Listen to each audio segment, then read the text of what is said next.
Going to call this meeting to order at 1:33. Item number 2 is to convene day 1 of FY 2025 department budget hearings and take any necessary action regarding the proposed budget. And we're going to begin with EMS. Now don't get nervous, Wes. Pardon me, sir? Just get up there and tell us what you want. Don't get nervous now. What I want? Never mind. Okay. Not a lot of changes in this. The new things you'll find is that we need to upgrade our security systems for our narcotics that we carry. We've been lagging behind for some time, and that's reflected in this. These are boxes that it goes into equipment non-capitals, increase there. That's for the boxes and subscriptions. I haven't increased. That's for the software that runs the box, or not runs it, but records it. These will be a 2-key identification or access system. They'll be able to use their county ID badge, plus a 4-digit PIN that we'll provide to them. But it's. Let me stop you 1 second. Can you hear okay? Everybody? I So absolutely far? didn't hear what you said, Wes, about what you needed to upgrade. I didn't hear it. Okay, I'm sorry. That's much better. All right. We need to upgrade the way we can store and control our narcotics. What we're using now is just about 50 years out of date. So these new boxes are electronically controlled. They'll be able to use their ID badge plus a 4-digit PIN, which gives us a 2-lock system, which is what we need. On top of that, it will wirelessly connect to computer to our server in Station 1, and it downloads the access logs, who accessed it, when they accessed it. So that's necessary to maintain our security for that. And there's a letter, I believe, in there also from Dr. Lewis, who's advocating for it as well, because it's his license. If there's not one there, I'll send it to you, because he sent it to me. I don't have any supporting documentation for that. What line item are you talking about that coming out of, Wes? I'm sure I heard you say it earlier. The safes themselves will come out of equipment non-capital, Thank you so much. and the software is under subscriptions. Okay, so comes out of 456. Medical equipment, non-capital.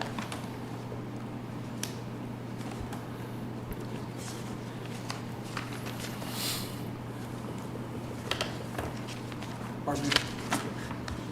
You said it's going to come out of 456 medical equipment, non-capital. That's reason for your $10,000 increase. That's where the The safe itself actual would come. safe comes out of. The software subscription comes out of subscriptions. So it's less than a $5,000 increase in. But that's for 7 It's, ambulances. $390. Yeah. Looks to me like it's out of 456, right? Oh, yeah, subscriptions, yeah. That, Yeah, right there. yeah.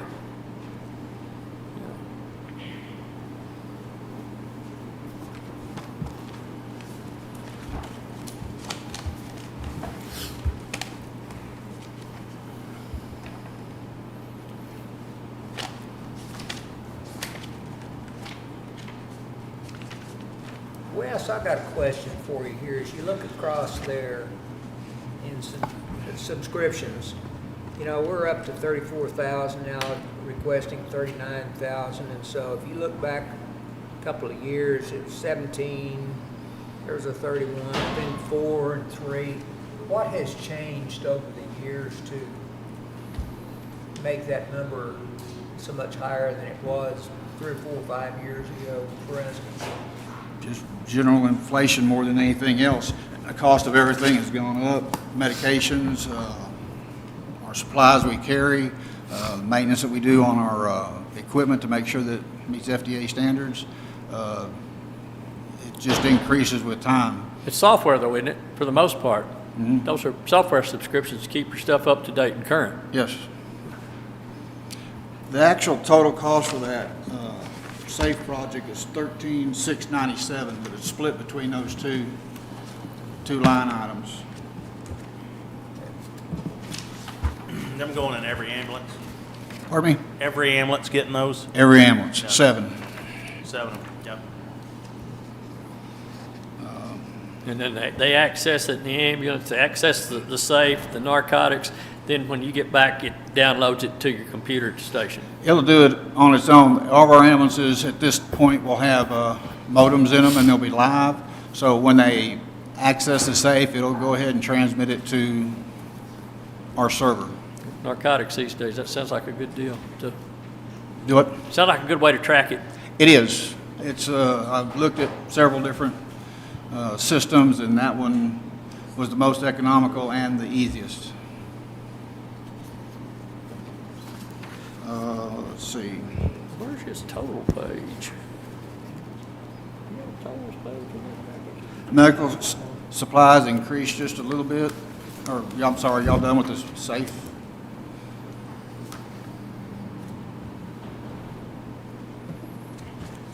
Does it show what medication they take out, or just that it was accessed Just shows the door is open. or open? Okay.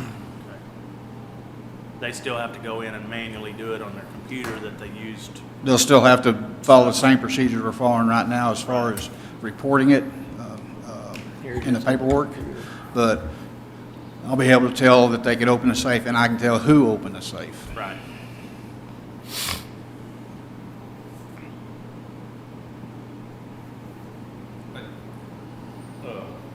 Collection expense, can you explain that to me a little bit? I'm sorry, I can't. The collection expense, would you kind of explain that to me, what The what? collection expense? Collection. It's expense. third party. Collection expense, I'm sorry. I'm having a hard time hearing too. Collection expense is a percentage of what they bring in. I had increased it some. When I met with the auditor, she suggested that we put it up to, what was it, $220,000. If you're looking at it roughly, that means that we're projecting to bring in 2.2 million, because it's roughly, it's 9-point-something% is our overall average for what we pay them. So I usually just use 10% because I know it's easier to figure, but that's what the collection expense is. It's an expense, but it's not an expense. It's what we pay our contractors to collect our money, is that correct? Pardon me? It's what we pay our contractors to collect the money, Right. or percentage. Yeah, they take a percentage of what they collect.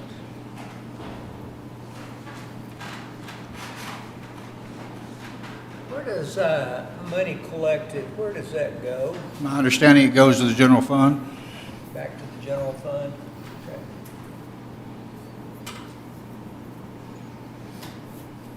We kept metal equipment, excuse me, repairs at $33,000. I talked to the man that services our cots. We're getting some age on our cots, and I was thinking about possibly retiring one or two this year. And then I got prices on from him, and decided we were going to keep our cots and budget for repairing. New cots are $33,000 a piece.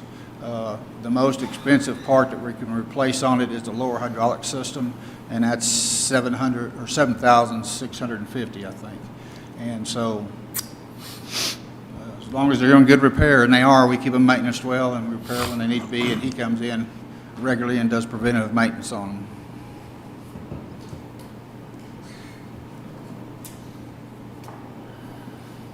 I was curious about the collection expense myself too. Just as a guess, how will we do this year and maybe next year? Just a guess. Wild staff.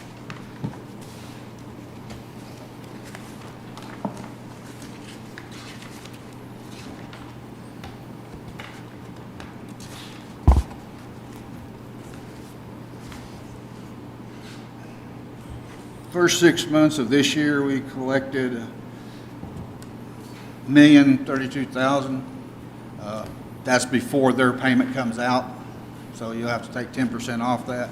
If we hold for the same amount If we collect the same amount in the second 6 months, then it'd be just under $2 million. And that goes back to the general fund. Yes, sir.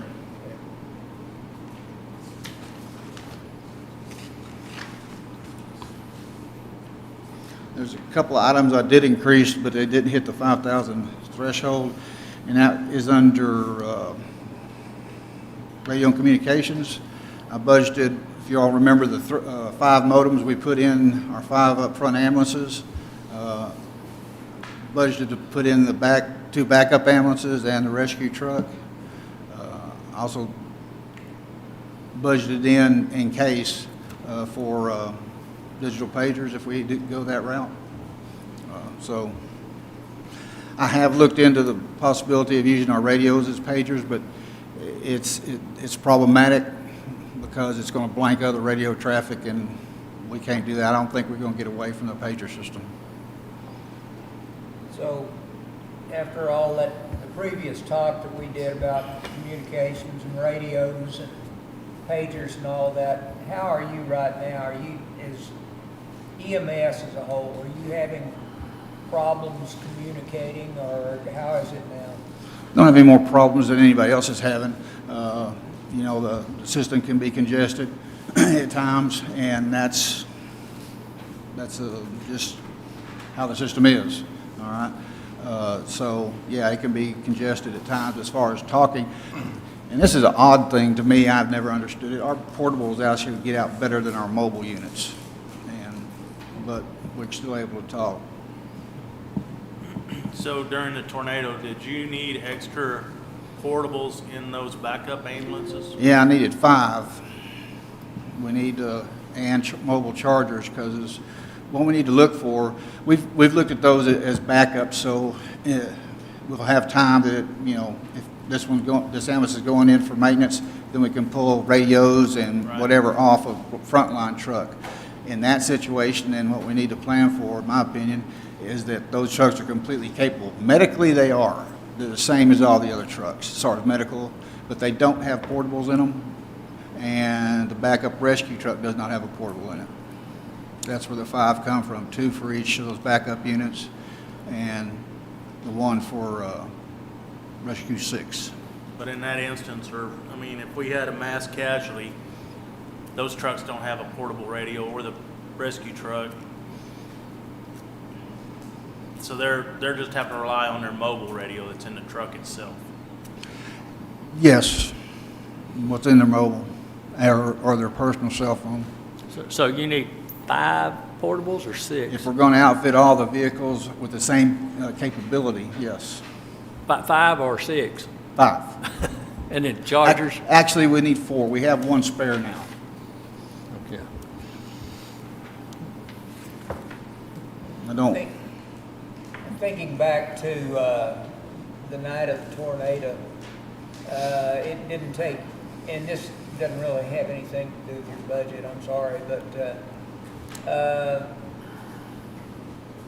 almost immediately, people were coming from everywhere, other counties, all over the place.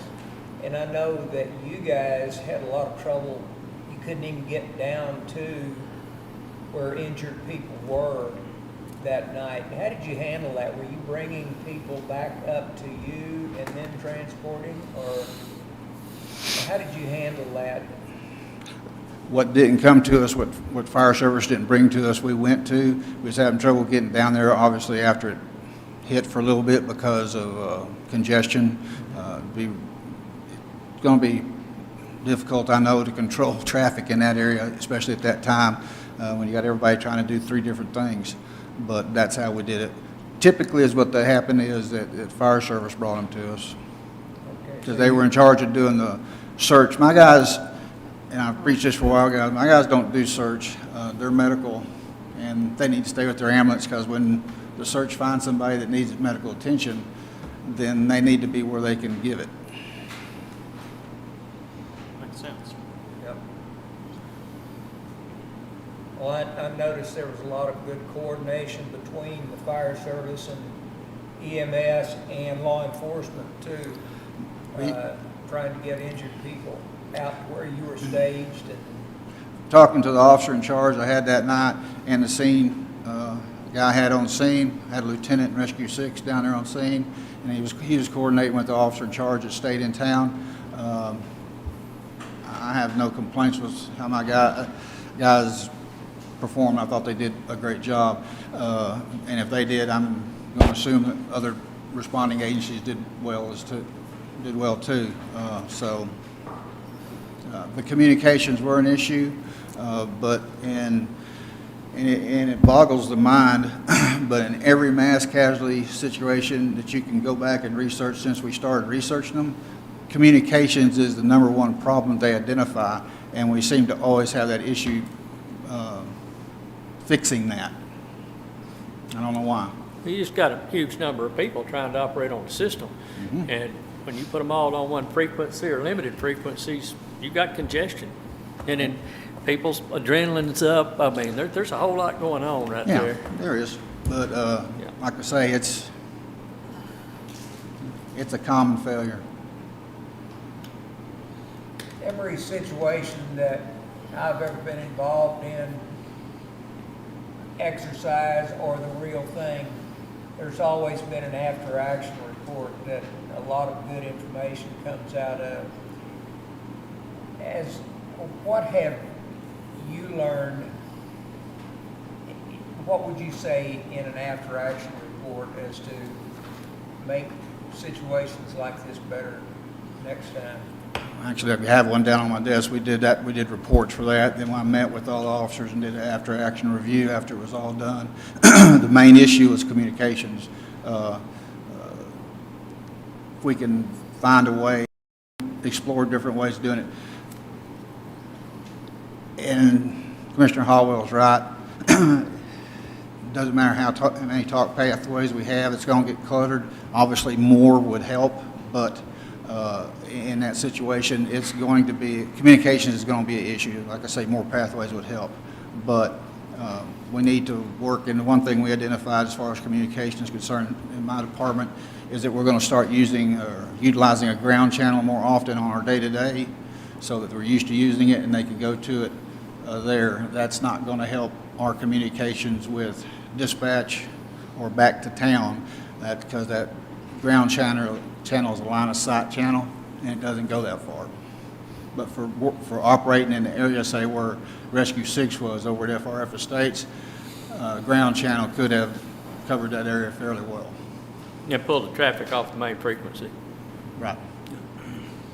You know, it got really congested down there, and I'm sure that most of the traffic down there and most of the people that were there were really honestly trying to help. They were.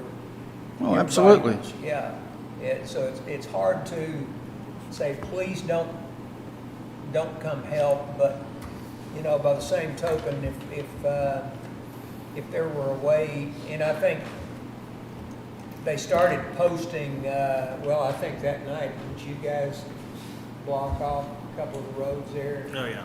And so we did control, or not we, but the commissioners and law enforcement and the sheriff's office and highway patrol showed up and controlled a lot of what was the influx of traffic there. But it eventually worked out pretty well. But that first, In the first few minutes in any of those, it's going to be chaotic. Yeah. So, from what I understand, and I wasn't there, but I thought all the county services did as good as they could do given the circumstances and the fact that we had a split scene, basically.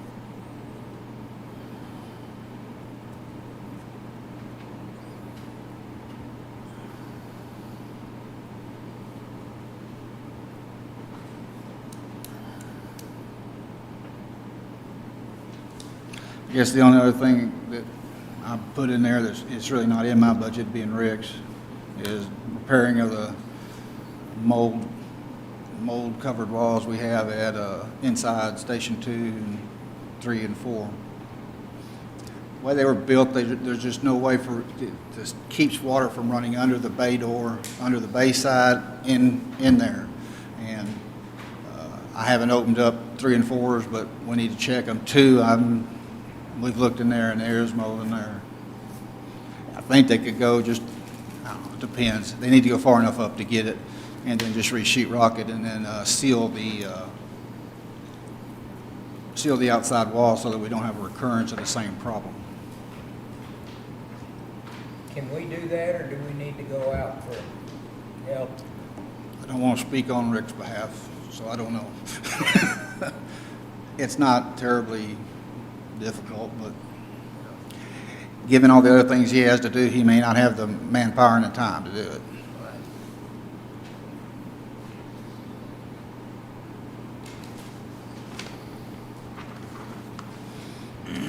No new ambulances? What? Need any boxes this year? Nope. We actually will get one. What they're projecting now is April, May, and that's the one for this year.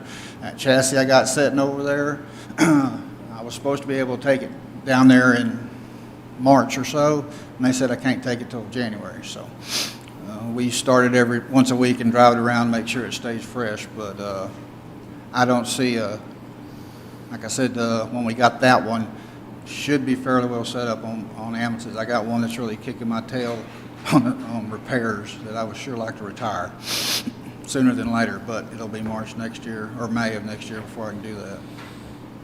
How are the gas ones doing that we did? Are they, have we got them? I don't think they're any more economical than their diesel engine. Matter of fact, they're probably less economical than our diesel engine. It was big engines. What about the repair cost? Are we Repairs? Are we having any problems with the repairs? No. They're also new. We really haven't had much on them, and what we have had on them has been Fraser issues, not Ford issues. Okay. I know when I asked the medics about them, they said that, they have to feel like they put gas in them a lot because they have the smaller tank, but They you do. can switch the tanks out. They We make do have a tank smaller kit for tank, them. so it takes more trips, and we've looked into that, but we haven't moved forward with it yet as far as Yeah. getting a tank on it. It's probably 6 one way, half a dozen the other. It is. I think the 550 chassis will And then you drop might that, hold up a little longer. drop the weight of the box, the equipment, and then the increased wind resistance with it. It's gonna,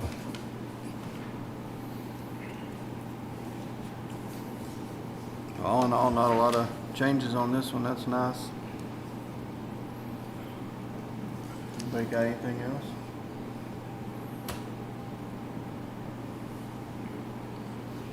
You having trouble keeping people there? yeah. We have 6 spots open. Actually, we have 2 spots open. We have 4 out on FMLA right now.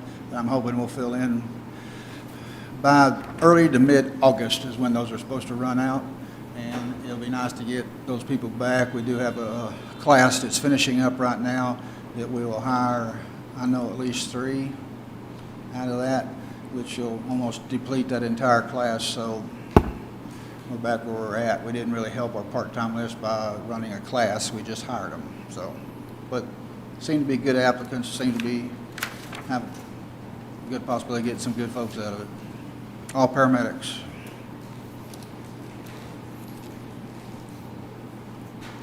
That's one reason I'm sure the auditor will tell you that my payroll looks terrible. Anybody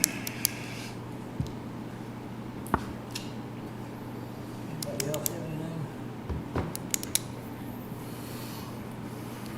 Matt?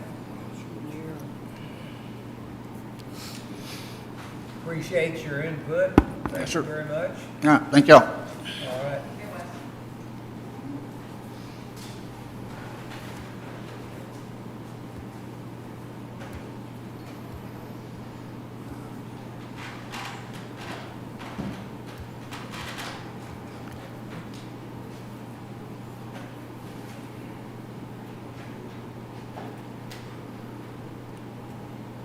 I want to ask him one more question. Oh, go ahead. I will when he gets done.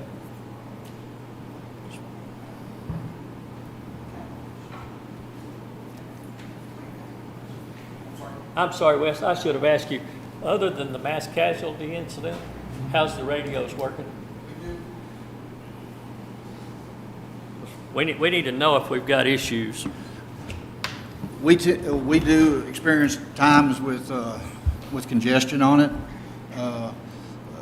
Like I said, additional pathways would be handy. I think would help that to some degree.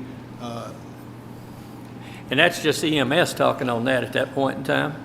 That's what? That's just EMS talking on it at that point in time you have congestion? No, I mean, the deputy calls in and we have one ambulance or rescue truck calling an ambulance, then, I mean, everybody needs to be able to use it, whether deputies or us or anybody else. So, you know, it can get congested quickly, especially if you know, we had a mass casualty and that's to be expected, but you can take a major accident on a highway and you get one or two ambulances and a rescue truck and a couple deputies and DPS coming, that still puts out a lot of traffic on the radio. And that's just a common And that occurrence. I'm curious, is because we have the same number of channels we had. In other words, you had a designated EMS channel, Sheriff's Office had a designated EMS channel, and that's what we basically would have today, except because they're linked together, I guess, whenever you fill the two channels with traffic. So you got 4 EMS folks talking on the two channels, then the Sheriff's Office is not able to transmit. In this, on our current system, See, that's not what I'm trying to get at. What's driving this is what I'm trying to get at as to how we're congesting.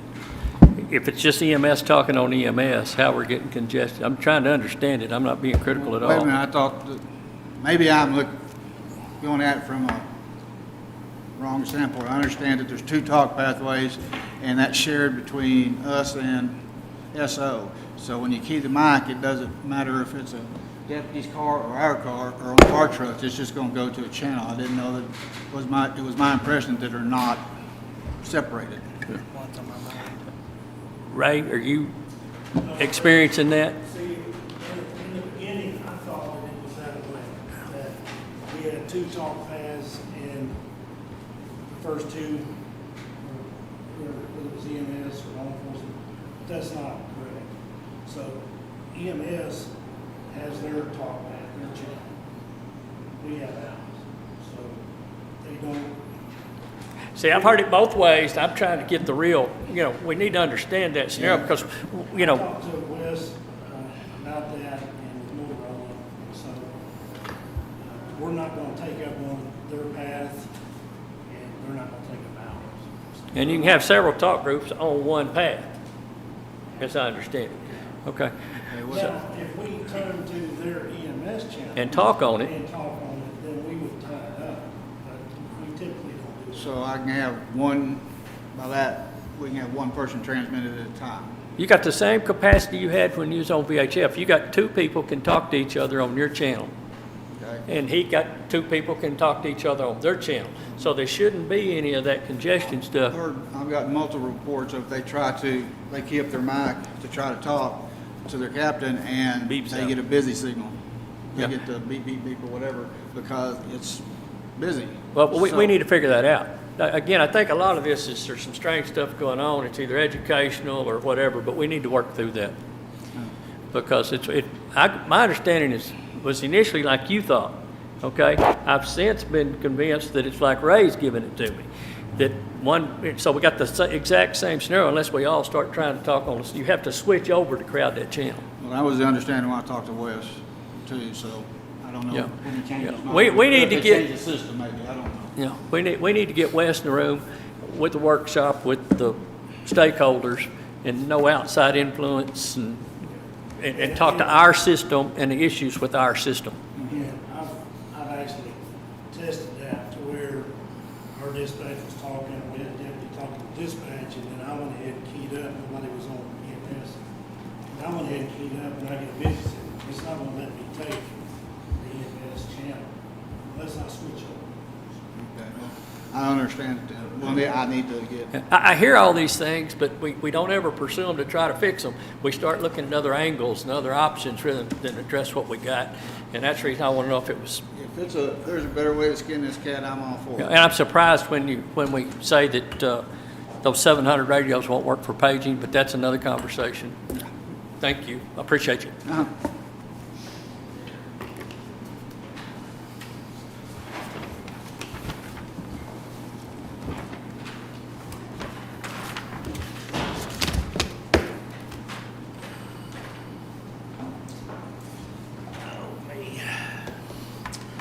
If I could say just a couple of words, since we left the topic of an after-action review, and I've spoken with Ray Fletcher, and we need to sit down, we need to have an after-action review of the tornado incident. I was there within just a few minutes, and so we had, as you all know, very, very extensive heavy damage, but it was a very, very localized area. And I asked Ray because I saw units, both law enforcement and fire, EMS, from cities and counties all over from North Texas. And I said, Ray, who called all of these departments? And he said he didn't know, that we might have called one or two, but then others heard and they just came. And so, you know, when I got on scene, we had a $2 million asset sitting there, a Denton County command bus. Y'all spent some time in it. That thing has every communication option, I think, available. But the problem was if we bring in assets from Little Elm and the Colony and wherever, when we call them, they should be directed, hey, when you arrive on scene, go to this channel. And I think too many people just showed up and they didn't have a clue what to get them. Another problem was nobody really in the beginning, and I understand it's chaos when you first get there, but nobody really was in charge. We had some TDM guys there, but nobody was really directing folks down in there. I assigned a deputy there at that command center who kept up with the law enforcement assets, who was on scene, radio numbers, where they were going. And we started releasing those guys pretty early because, if y'all were down in there, there was too many folks down in there. There was too many departments down in there. So I don't know. I don't know who put that call out and how we got that many first responders down in that area. I praise all of them, okay? All of them that came and assisted. Great job. I heard my dispatch supervisor say, you know, it was chaos, but it was the most organized chaos that they had seen. So anyway, I had the opportunity over a lot of years to go to various disasters all over the state, from hurricanes and tornadoes and wildfires and explosion in West, but that covered miles and miles of destruction like we've seen in that small area. But typically I was arriving a few days after. I wasn't there first on scene like this. So I do expect, and we saw some chaos, but I think the biggest part of that component was too many departments coming. They didn't receive information on what channel to be on when they got there. I think eventually they finally got off on some ground channels and so forth, and what you got to do. I don't care what system you got. If everybody piles on one channel, it's not going to work. I don't care where you are or what city you are. It's just not going to happen. Anyway, I look forward to an after-action review and probably learn some lessons and going forward.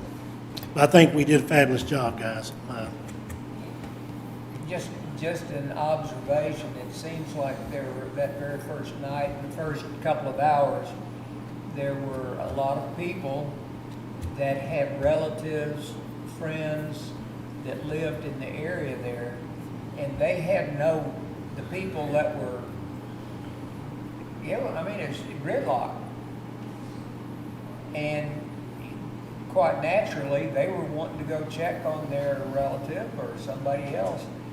And that's where, if in the very beginning, at the very first, your guys or whoever could stop, like, I know that y'all did a lot of that, Adam, stop people on both ends of that road there, for instance, to where at least EMS and you guys, and you're right too about other departments. There were people there from Corinth and all over the place, and I don't think anybody called them. I think they just Could be. showed up. Could be. But, Yeah. And we, initially, of course, it's about search and rescue. Right. And we're trying to find people that we can save. It's going to be chaotic. At some point, we did shut it down because, the next day we had somebody injured with a chainsaw and we couldn't get an EMS in there to them. The power line folks that were trying to get the power restored couldn't even get their trucks. And of course, their trucks were causing a lot of congestion. But anyway, it got to a point, where we finally closed it and only would allow access to residents or a contractor that was actually working. All right, let's start with the jail, 561. You guys,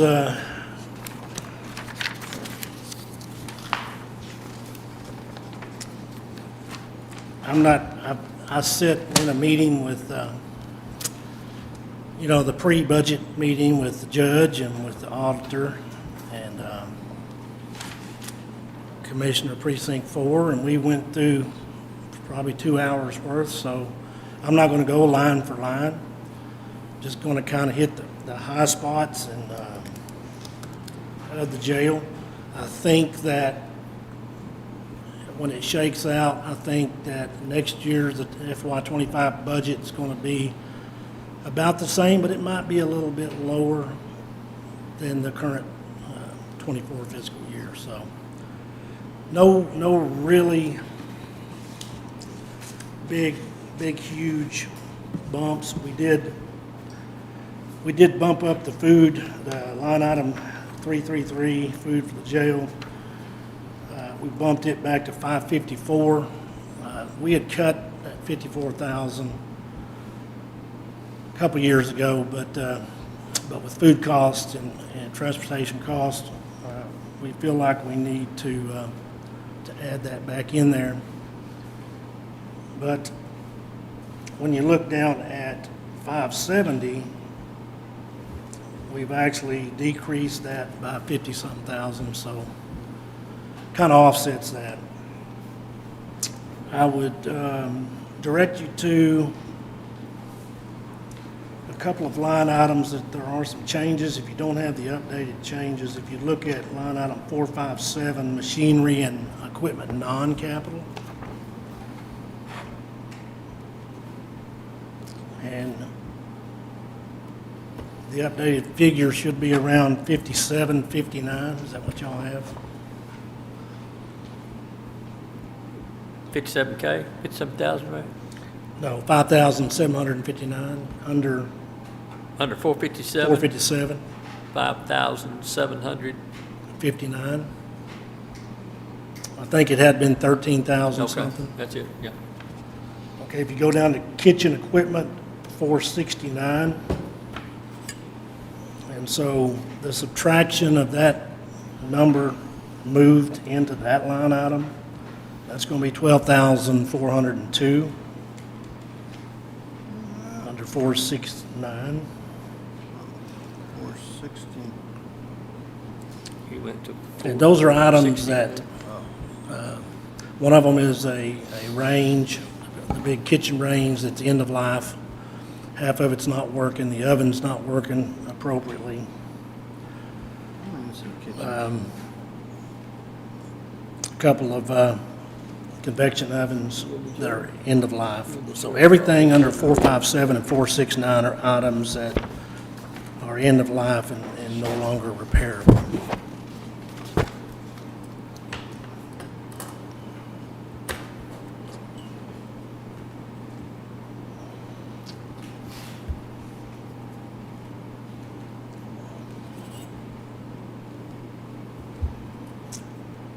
The association dues under 481 is $60 and not $120.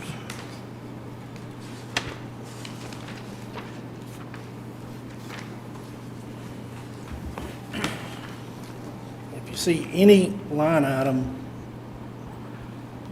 under 561 that you have a question about, let me know. But 570, went from 165 to 279. say 56157, 570? 570, machinery and equipment. That's because the cars for this year haven't come in yet, so you gotta roll them over and Alright. take the budget with Yeah, so in this fiscal year that, and I would say to you, this fiscal year that we're in, we would have ordered 8 units.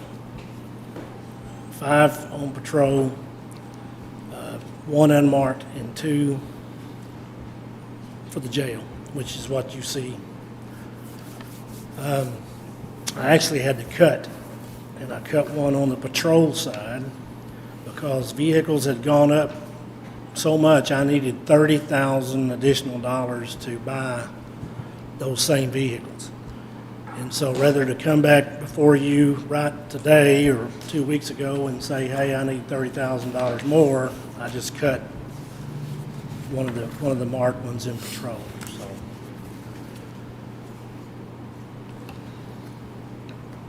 Anyway, the one in 570 that, yeah, I don't know what you're looking at because I'm just looking at 116,000, which covers one jail patrol, or one jail unit, one jail Tahoe, and then some of that kitchen equipment.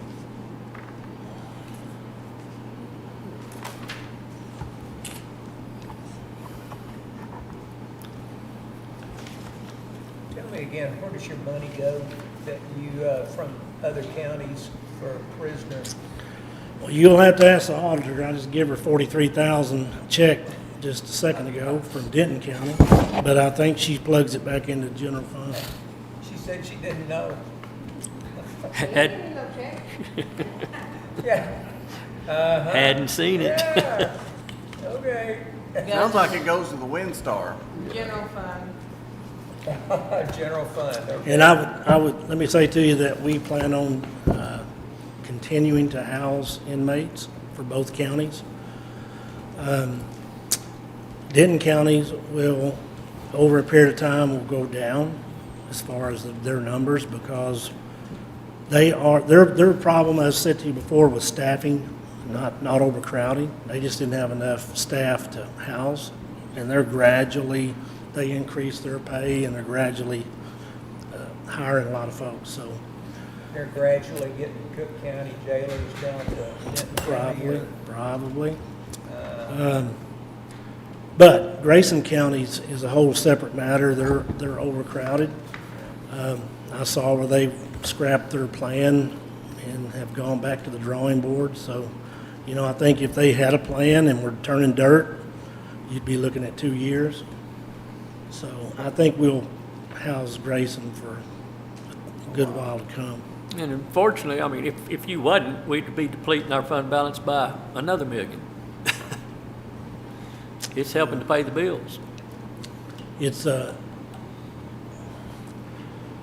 I think it's a win-win. We've got the space, and so, it's costing us less than $10 a day. I mean, we're feeding them for $7 and something a day. If you throw in a little bit of soap, laundry. It's probably $8, $9 that they actually cost us, and we're making 60, so it's good money. Let's make it while we can make it, in my opinion. Is that reflected in here anywhere? No. No. What would you guess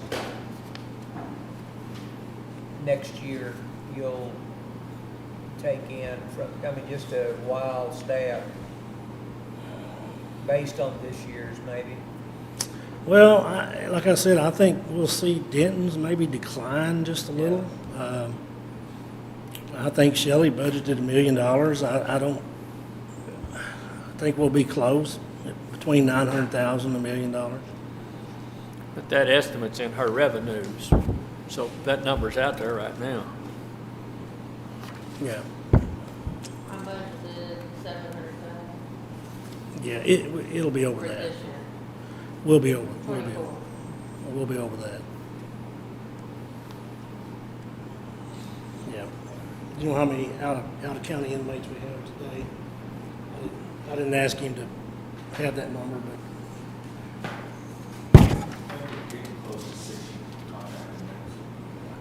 Say that again? Close to 60. so we try to. Nathan knows. I routinely ask him how many out of county inmates we have. Let's get some more, and so I'm always trying to keep that number up. But anyway, we do have 5 jail detention officer slots vacant. We got 1 jail transport position vacant. We do have, let's just say this, if everybody in the hiring process works out, we'll be full in the jail, except for the transport. But the jail positions, we have folks in the hiring process that will fill those vacant slots.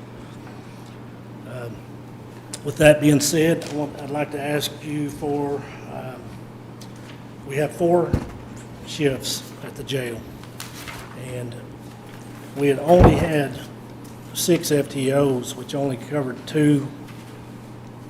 So we need 2 additional FTO positions so that we can put 2 on every shift.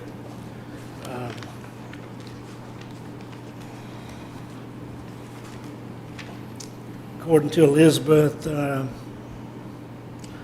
estimated cost with the retirement and everything would be about $11,155.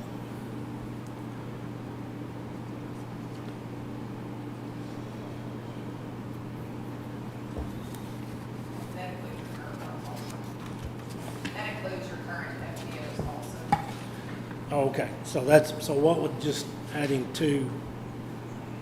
You got the people, it's just bumping them to FTO status, right, Sheriff? So it's with the people, we're not talking about hiring additional folks, so it looks like it's about, 2780. 2,780. It'd be 11,155 for the total for 8, but we're already paying 6 of the 8. So we're just talking about $2,780 total.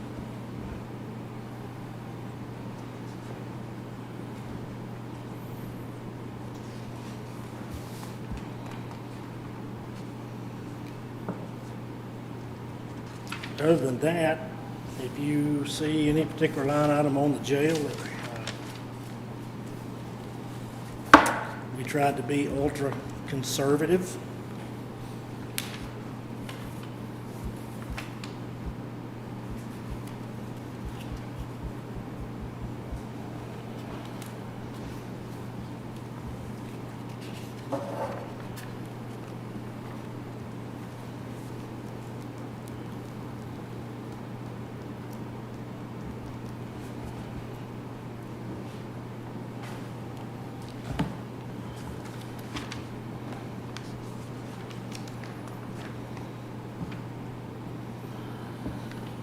If no questions on the jail, I'm gonna move on to the law enforcement side of the building. And,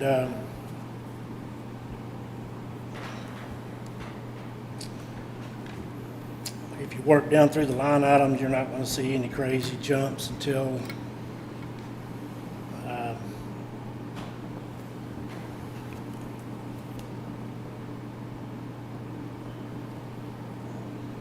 we get down to 560,429, training in schools, and we increased that by $10,000. And I can tell you that state law and have placed requirements that we're going to have to, every single police officer in the state of Texas under T-code rules is going to have active shooter training.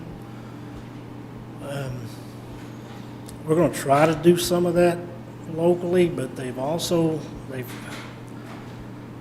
put a restriction that you have to have 24, and it's T-code 3311 is the course, and that's alert level 1. You got to have 24 people in the class, so before we can have it.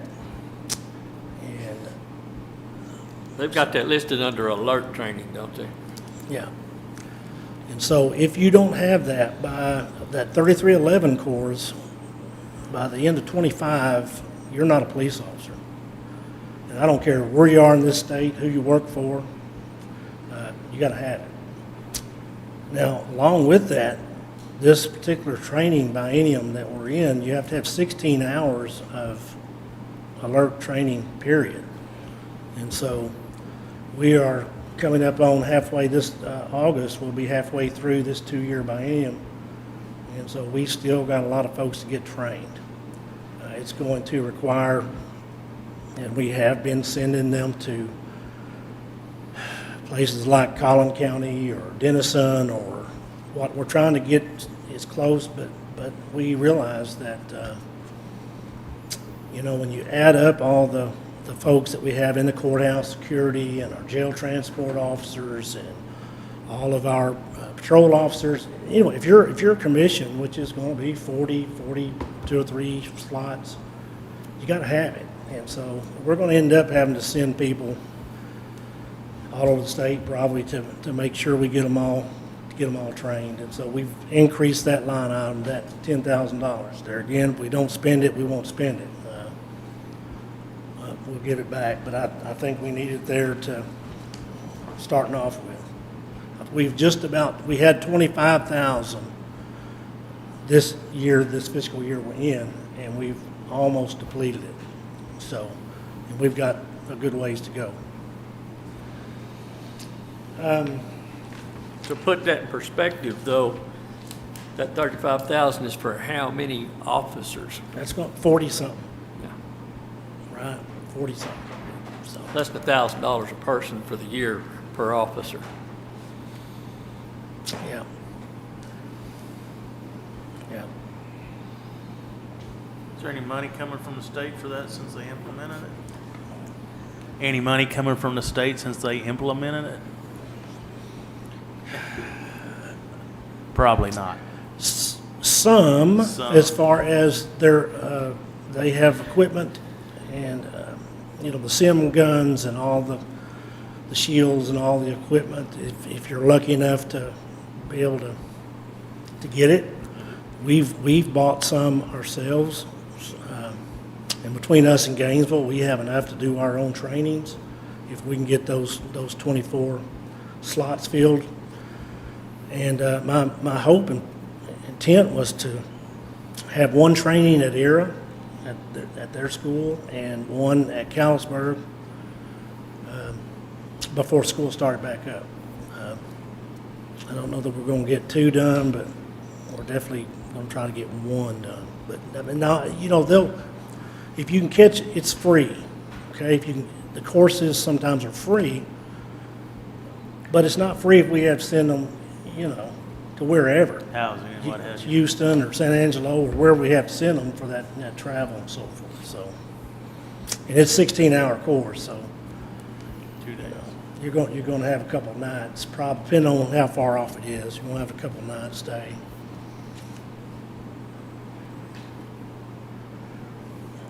Let me talk about 560, 570. I actually dropped a unit, so I don't know what number. Now, you may be looking at a crazy number because Shelley's probably rolled the figures in for this year over. Did you do that? So, What was the second number? 570, it's $800,000. yeah. Now, let me just talk about FY '25. It would have been 540,000. And now it's 493 because I cut a vehicle. And the reason I did, about 2 or 3 weeks ago, we got awarded a 2017 or 2018 Honda Civic. Nice, clean little car. And so I didn't have, in fact, I sent a jailer to be certified. He's going to be one of the transport officers. In fact, he already is. He graduated this month. I'm sending another one starting July. We didn't have anything for him to drive.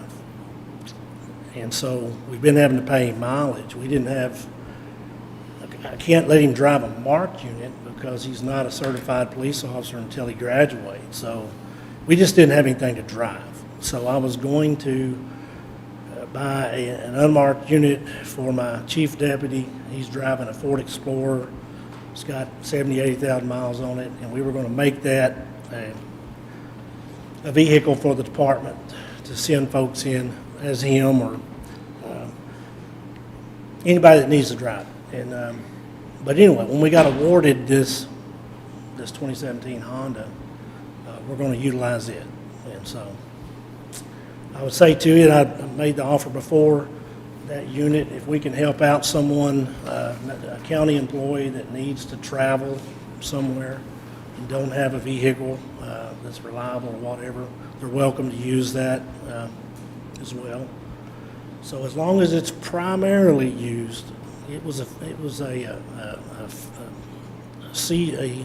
state seizure. We actually got it out of Dallas County, but as long as it's primarily used for law enforcement, that's all we got to do.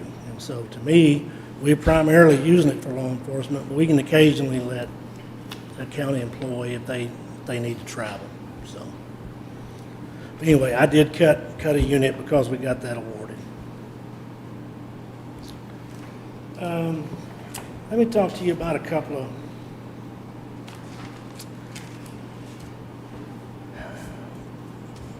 the two things I really want to ask you for, and I think they're really important. Our communication operators, if they're not the lowest paid in our department, they are next to the lowest. And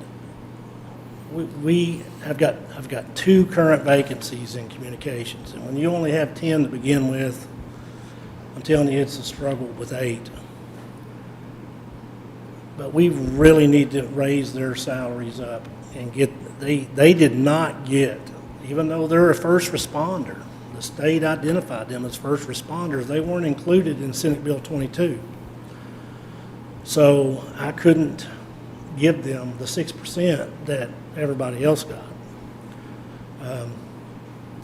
I've spoken with David Spiller and with probably our new state senator Hagenboo. They both have agreed that they're going to try to include them in Senate Bill 22 going forward, but that's in the future. So I would at least like to give them 6%. To be honest with you, if we had it, they really need 10. But a 6% increase, according to Elizabeth, would be $32,813.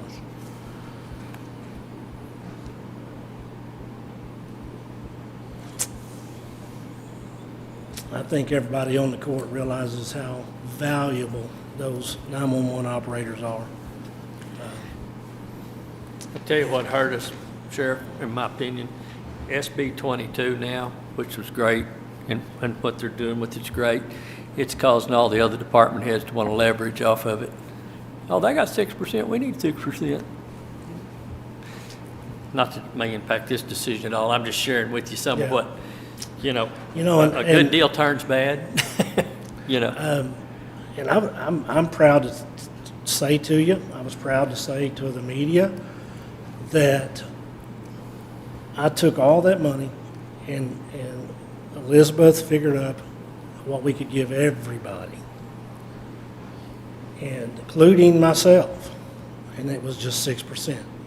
And that's what I give across the board. There's a little bit left at the end of the fiscal year because of vacancies. There'll be some money left, and so we've agreed to plug that into the purchase of equipment, the patrol units. And I that tried was to- admirable, the way you handled it, and somebody didn't get some humongous pay increases. I didn't hear, I sir. said that was admirable in the way you handled that. Well, I just Instead thought, of focusing on, you know, one or two and giving Yeah. huge pay increases. I did also hire a civilian evidence tech. And I can't tell you the amount of hundreds of cases that she's been able to work on to clear, that we could get disposed of and clean up our evidence room. Because before, I had an investigator that was assigned half the time in the evidence room, and half the time he's working on cases. And so all he had time to do was take the incoming, the new stuff. He never had time to work on stuff that had piled up over the years, nor a sheriff before me.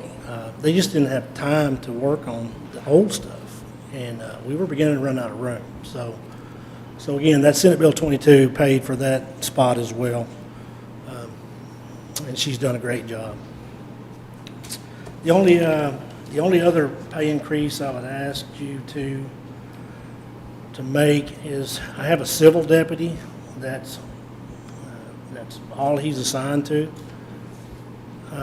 He does complex investigations sometimes. As y'all know, he handles the tax sales up here on the courthouse steps. And it's my opinion that that position needs to be paid at a sergeant's position. He does work that a normal deputy, it's above their pay grade. And so Elizabeth, I had a $3,600 increase, but now it may be a little more than that. Because a sergeant's base pay is $3,600 more than a deputy. So Elizabeth may be quick on her fingers, can figure that up. Nope, not that quick. Not with increases and everything, Okay. It'll be a little more than $3,600, but we need to classify that as sergeant's pay. And guys, other than that, you know, I can tell you some things that I think we need to address in the future. One of them is overtime pay. You know, my deputies, law enforcement, they have to give away their first 11 hours that they come in is straight time.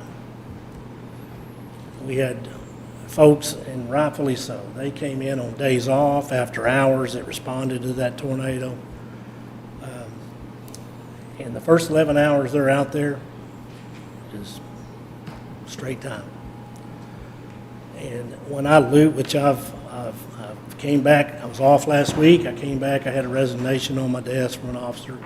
But as I've interviewed these folks, naturally, some of them are going for just straight money. But I hear from every one of them that it's the overtime, that they don't get any overtime pay. So I really think we need to address that. I think Elizabeth said something like that would be $100 and something thousand to address it, and I just didn't bring it to you this time. I can tell you that we will need additional personnel. We will need an additional CID investigator. Each one of those guys are carrying about 26 cases apiece right now. And you know, if those are felony cases, those are serious cases that each one of them are carrying. when you get to a certain number, it's not very efficient. And I think the public would want those felony cases, and we do everything we can, but when you have 26 cases apiece, I sometimes wonder if we're giving them the very, very best that we could do. And additionally, we're going to need some deputies going forward. I was asked to ask you for an additional investigator and a deputy this year, but that's probably 150,000 or so. So I didn't do it. I thought we're kind of in a money crunch, and maybe when everything shakes out and you guys can see something different, but I tried to be ultra conservative with you and still provide what I feel like is a very good service to the public and the folks we serve. So. Can we talk about that overtime thing just a minute? I've got to pick Shelley's brain. And she's tried to explain this to me before, and I've never understood why we had to put in the 11 hours of straight time. And she has explained it, but it's statutory, right, Shelley? Elizabeth, the 11 hours they put in for straight time, is that not statutorial? It's Fair Labor Standards Act rule, but it is something the court has to vote on or voted previously to enact that. So we can do that at the vote of the court. We don't have to go back and deal with our legislators to change that. That's my understanding. So let me say, I worked with FLSA, Fair Labor Standard Acts, with DPS for a lot of years. So it's the bare minimum, right? That says this is the very least that you could do. Doesn't say you can't do better than that. And in fact, you guys are doing a little better than what you were back during, say, John Aston and Joe Nichols. And at some point, I think in Compton's career, you actually don't have to do anything for that 11 over. You don't have to do anything. The Fair Labor Standards Act says after that 11, you will pay time and a half. So at some point in time during Compton's, the court said, well, we're going to give you for that 11, instead of you just having to just bite it and get zero, the court agreed to pay them hour for hour. So if they work in that first 11 hours, if they work 11 hours over, they're going to get 11 hours of comp. But what I'm asking is, can we change that? Can the court change that? Can we vote on it and change that? Because I've never worked any place where over 40, it was not time and a half, unless as an exempt you got half time instead of time and a half, but you were compensated from the time you reached 40 hours to, and it's funny, only law enforcement's held to that. EMS is not held to that, is that correct? That's correct. They don't fall under that. They don't follow that guideline. Guys, that would probably do more for our retention for law enforcement than anything else we can do. And it doesn't make any sense to me at all that they have to put in 177 hours. 171, if you think of a 4-week period. Now, we pay on 2 weeks, but it's still whatever, 5.5 hours that they have to give every 2 weeks. But So they put in 11 hours, though, over a pay period that's straight time, while everybody else around here is drawing time and a half for everything. I'm sorry. Not, Over a 4-week period, it's 11 hours. okay, but it's still 11 hours they're putting in for straight time. and so you can see that we got vacancies. I think we've got 3, maybe going to have 4. It's hard. Now we're going to have folks that come in on their day off because we have to maintain coverage. And it's hard to get somebody to come in on their day off. They're basically going to work a week for straight time, a day for straight time that would be an overtime day. Yeah. Not real motivation. Well, that's what I get. Our guys, when we call them out at night, or on the weekend, when we got trees or whatever, clear the roads. I mean, they don't have to go out there, I think they should be compensated for it myself. I mean, now if it's just because we want to work overtime, no. If Yeah. it's an emergency and like on a holiday weekend or whatever, call them out, leave their family, come out, clear the roads for us. I think they need to be compensated. I mean, not for a step plan and things of that nature, but Right. when they work, it never fails, you get that call right at the end of the shift that you spend 4 hours on and do the paperwork, and you're sitting there for basically straight time. We can't do that, and it's gonna cost money, guys. I mean, just like if we ever decide to start paying overtime across the board at the county, it's gonna cost us money. But it actually costs you more money when you let them keep comp on the books and carry it into the next fiscal year. If you give a 3 or 4, 5% increase in pay, you're paying your comp out at 4, 5, 6% more than what you would if you just paid them overtime straight up. Yeah. Yeah. So, I would suggest we put that on future court in the not too distant future and consider addressing that. Elizabeth, you got pointed to us, to Shelley, can you get us the verbiage, the text, whatever we need to, anybody want to consider that next? Well, They still have to work 40 hours in order to get Yeah. overtime. No contest. are we talking about just sheriff's office, or are we talking about? I I mean, mean, law enforcement's the only one that we're having to play under that rule. yeah, the rest of us can pay overtime over 40. They're the only ones. Now, what Matt's heading to is, do we want to pay overtime to road and bridge versus when we've been doing comp time? Well, we When don't it's have a emergency. disaster policy that says if y'all come in over the weekend and you get overtime because Monday was a holiday, they get straight time. We don't have a policy that says we will pay time and a half. Well, in that case, so they're, That's a policy change. Yeah, okay, so why wouldn't we address them all at the same time? I would think we'd need to. I mean, again, but every department head, what screws things up is when some department head starts abusing that. Well, And, you know, that's why and- it needs to be specified, basically, it's called an emergency. Storm comes through or whatever, we got trees down. Now, being behind on paperwork because you're understaffed for the week's not an emergency. Yeah. It's where I'm headed with that. Right. You know, because inevitably you have places where if overtime becomes available, a 5-day work week turns into 6 because they can't get it done in 5. Well, Like that tornado deal, I mean, Yeah. there's a holiday weekend on top of it, but, I mean, every guy I called came out, you know, that could, didn't question it, but I think at the same time, they ought to be, you know, they could have said it late or whatever, you know. I think it's a topic for next court session. Got it? I can, it's like I said, I visit with every commissioned officer that leaves from another department. And I've heard that from every one of them. That wasn't the sole reason, but it was a big reason. And they said, we don't get any overtime. And we have to work all these extra hours and I can go somewhere else and get it, so.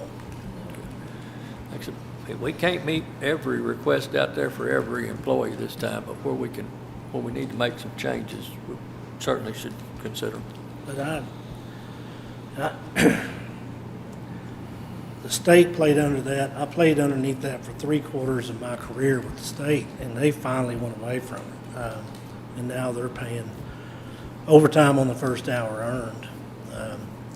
And they actually, so we would probably, Elizabeth would probably look at a 2-week period, because that's when we get paid every 2 weeks. The state initially looked at, okay, the 28-day pay period, that we're going to pay you each hour that you earn. They finally come all the way down to now, they look at an 8-hour day.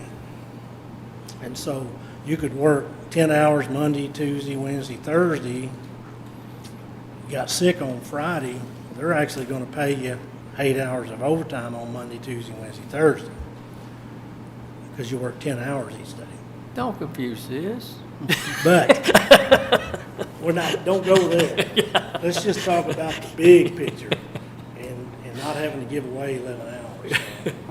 Anyway, Don't you require them to come in 15 minutes ahead each shift due? at a minimum, but they don't, that's kind of, no, why you want to ask me? If they're on duty, if you call them in and they're on county property, they have to be paid. Don't If you get- call them in, but if they show up and make Don't coffee. get off in the fine weeds over Yeah, there.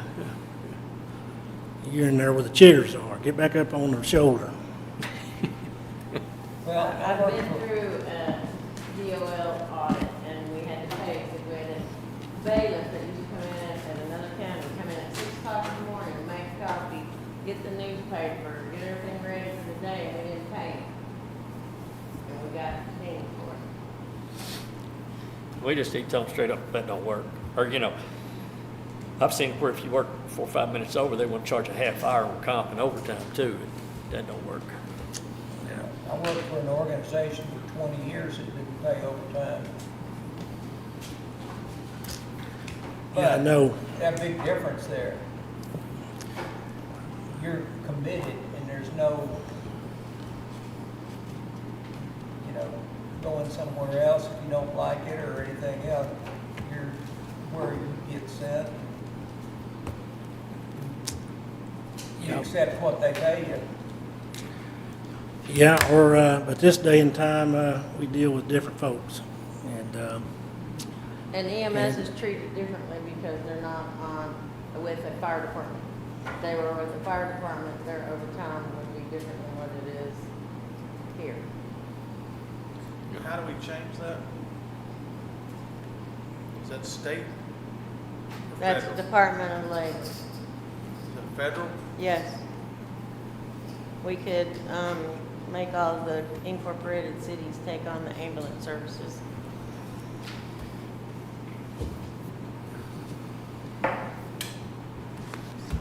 that's all I have, gentlemen, unless you have more questions.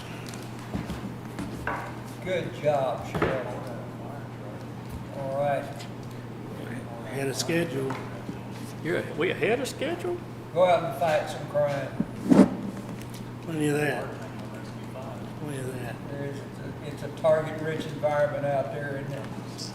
Hey, one quick little bit of information, and I'll get out of here because I'm kind of proud of it. But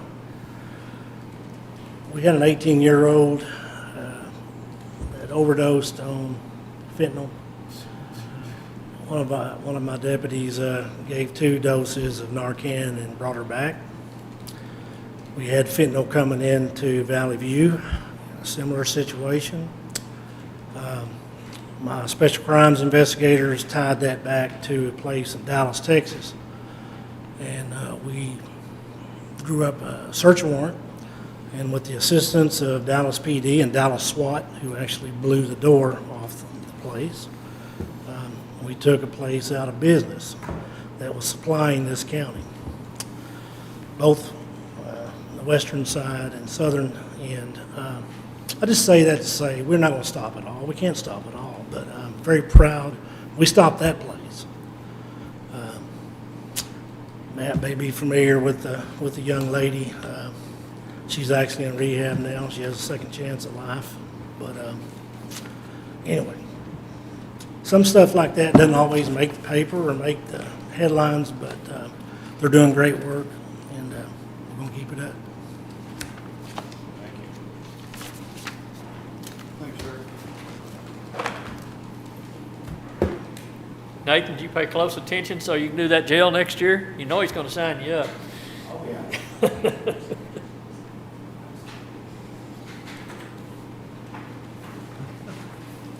You seem to be attracted of bringing every speaker over there. You getting them to sign.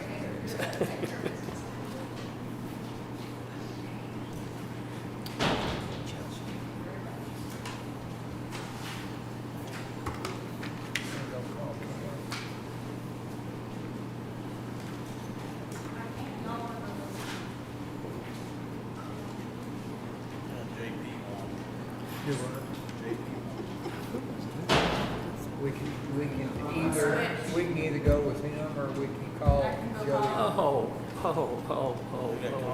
Did you follow him? No, JP. Okay. Constable is not coming.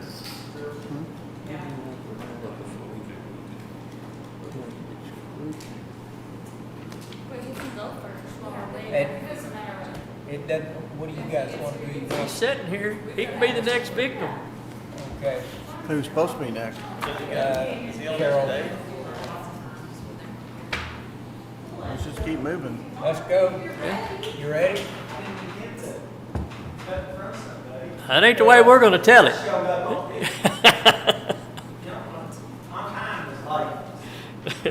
That's right.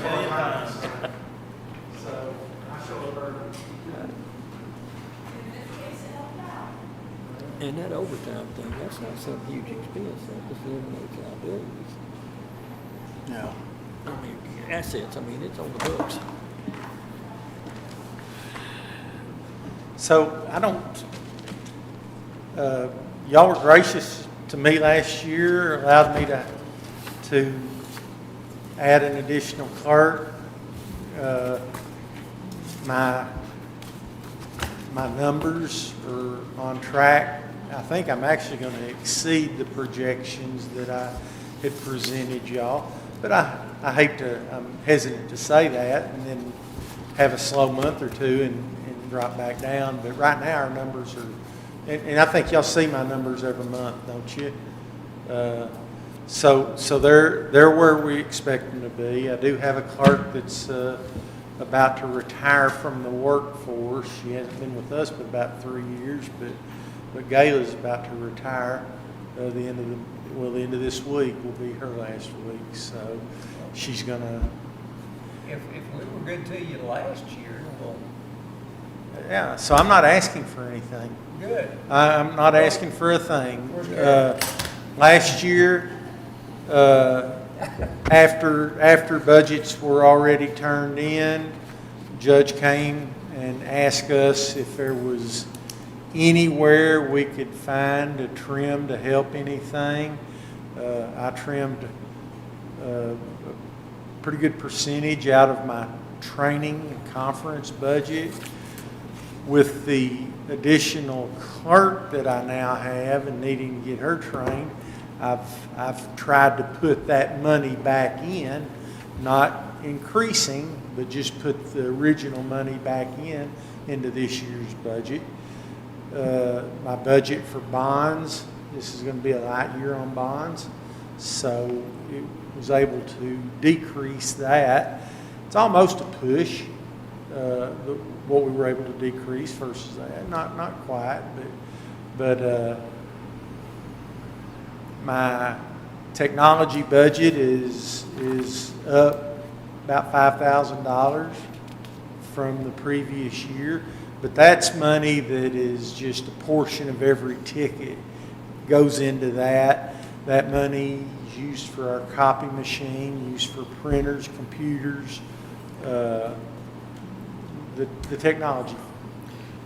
And then our money for courthouse security, also a portion of the fines and tickets goes to that. And that fund is increased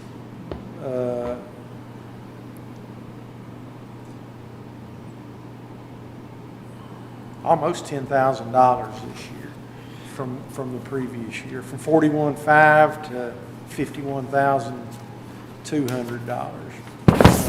I got a question. Yes, sir. Judge. I suspect your constable is in need of a portable radio for this 700 system. Can he not take that out of either the tech fund or your security funds? I don't know. That would help us. I mean, unless you've got it earmarked, looks like it's growing. It's about $7,000, $7,500. Yeah, I had a radio too, and that cut me out when they changed frequencies. So I don't have the communication ability either. I mean, that's a case of, that's your money. I mean, and I don't think anybody on the court has an issue with having a radio. How much are they? They're about $7,500 a piece. Now, that's portables, that's handheld radios. the sheriff and I have had a conversation about this. It just keeps us from taking general fund money. That's the deal. And last year, he bought a couple, one for the DA's office and one for the county attorney's office out of his courthouse security money. But if your tech fund's growing and you don't have a plan for it, if the JPs could take it out of their funds for their constables, it'd keep us from taking it out of general fund. Permissible, Shelley? I think so. Not opposed? Okay. And he hadn't asked. He hasn't asked, but if he does, then okay. Certainly not opposed. Okay. And you might have to pay the $8 a month if you get one for your desk, though. Do what? So it costs $8 a month if you get one for your desk. 8. $8 per month to be on the system. Oh, okay. That's a different conversation. Well, But if you want one for your desk and you want to pay for it out of that fund, anybody have any problem with that? it's not the desk that I'm concerned about. Well, I care when you go out on calls. But Yeah. I'm not going out, yes, I might be going out on an emergency call, but it's not an emergency that I get there. Yeah. If I'm delayed a few minutes, I'm able to pretty much work off a cell phone, and y'all reimburse me for that, so. And I think, if in a pinch, I can still communicate with my radio too. Well, you've got the Sheriff's Office VHF, and it's still in existence, still working fine. So, But, I mean, that's something that you could use the funds for. no, I have no reservations with doing that. If Gail is leaving and you replace her, is that going to, are you gonna need more bond money, more training money? I don't think so. Okay. She didn't serve as our notary. That would be the bond that would be needed. I kind of spoke with Shelley. I don't know.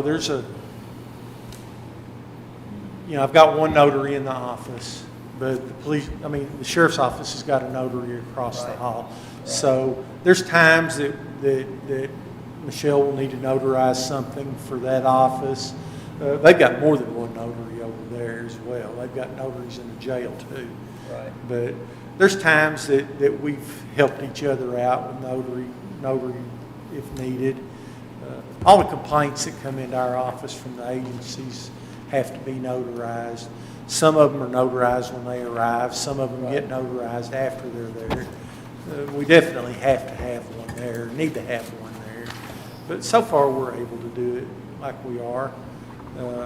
And if that gets to be an issue, then I'll find the money somewhere for it, and then we'll know that we're going to have to add one.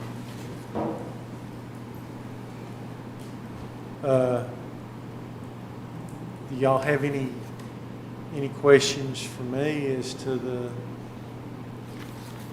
Again, I think y'all. I didn't bring all the statistics and stuff. I'd have had to carry a whole lot more with me to do that, and I knew this was a brief meeting, but if y'all ever want to know where we are on those projections, please ask. I'm happy to, I keep tabs on it.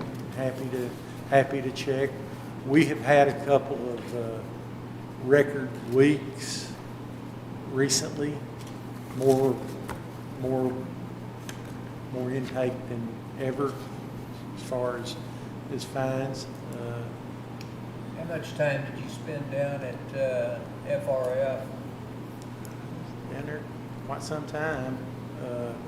I was down there quite some time. The initial calls, fortunately, they spread out on finding the victims. They spread out enough that I was kind of able to get past one and get to the other without them, get stacking up on me real bad. So that part worked good. And then just about the same time that I kind of got through with them, started getting the information to identify the bodies. That's what was my biggest fear, was being able to identify the victims, because we didn't have identities on some of them early on. But that, it just fell together. It just, How did you very do that, fortunate. by the way? Well, initially I assigned them identities based off of GPS coordinates. Okay. I mean, they were the victim at that GPS coordinate. And then as additional information became available or got relayed, then able to put A and B together and come up with good identities. It doesn't always, certainly it doesn't always work that way, and that one very well could have been that way. I tell you, those neighbors down there did a great job of looking out for one another. Jason, I know you saw that too, but the neighbors were good about making sure that the neighbors were accounted for, that one another was accounted for. And then whenever that kind of didn't happen, they would say something. And those little bitty clues or pieces were able to be put together.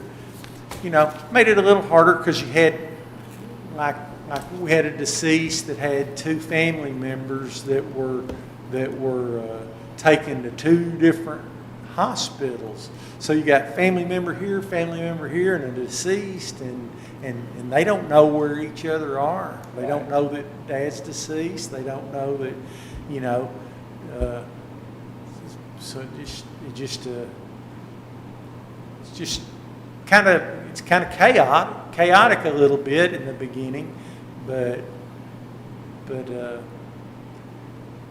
don't know, that's kind of my forte, so I can take those kind of situations and fortunately I'm able to put those pieces together. And the timing, I had time to do it. Yeah. It just worked out that I did. Could have been, it was bad, it was terrible, bad enough as it was, but we all know how much worse it could have been. Very easily could have I'm been. surprised we didn't have 20. I'm sorry. I'm surprised we didn't have 20 dead. Me too. I agree. Me too. And I'm so surprised that after the seventh one was found, that when it came time for secondary searches and all, that there weren't more, that we didn't find it. I expected it. I'm like, there's no way that we're going to know how many people are gone today. I'm talking about the day of. I thought, there's no way we're going to know that. It's going to be, we're going to find bodies 2 or 3 days from now when, when there's bad signs coming out. But fortunately, we did. And there were some pretty serious injuries that happened after the tornado was gone, and they had started, they still some serious injuries, and there were some that they weren't sure they were going to make it or not too. So. Exactly. So, I think, again, it was a tragedy and a bad situation, but it could have been times over bad. Yeah. So we're pretty fortunate.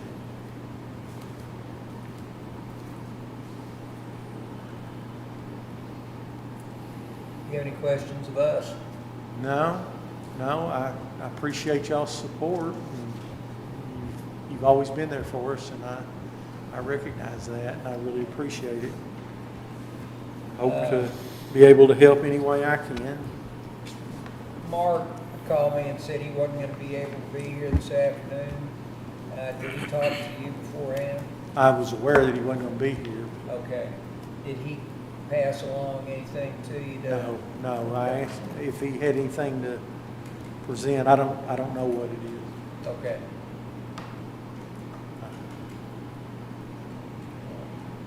Okay. Thank you, Jody. Thank y'all. Y'all have a great day.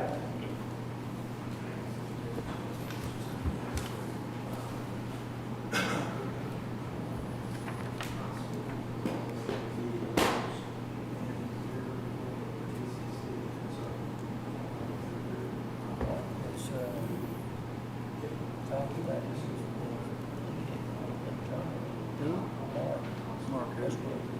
No, it's not. No, he's at the hospital. Damn.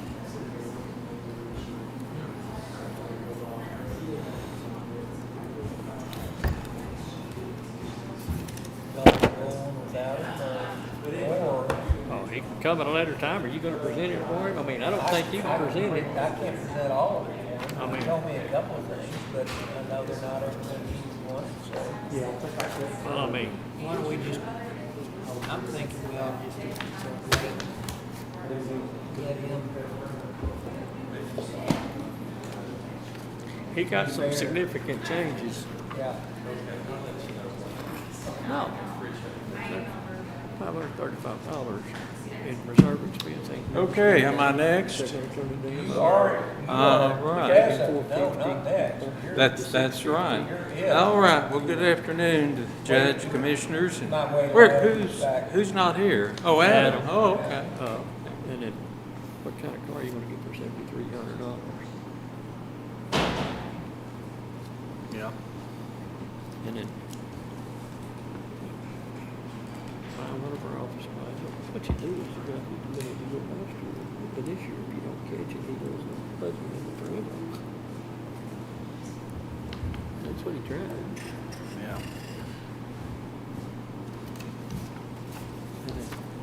Okay.